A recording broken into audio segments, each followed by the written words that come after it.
والله يريد أن يتوب عليكم ويريد الذين يتبعون الشهوات أن تميلوا ميلا عظيما. يريد الله أن يخفف عنكم وخلق الإنسان ضعيفا. يا أيها الذين آمنوا لا تأكلوا أموالكم بينكم بالباطل إلا أن تكون تجارة عن تراض منكم ولا تقتلوا أنفسكم إن الله كان بكم رحيما.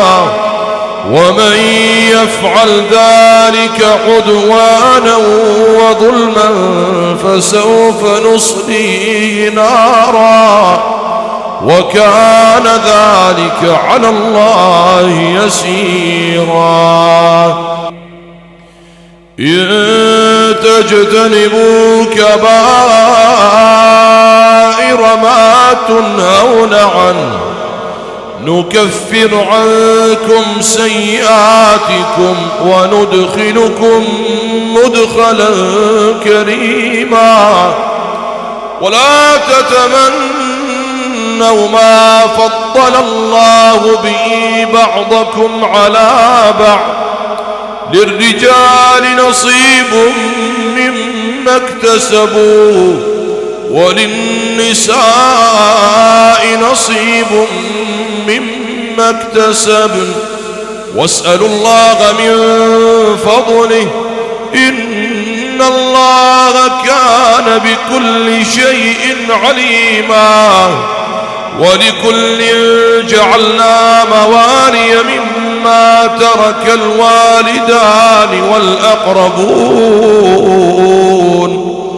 والذين عقدت أيمانكم فآتوهم نصيبهم إن الله كان على كل شيء شهيدا.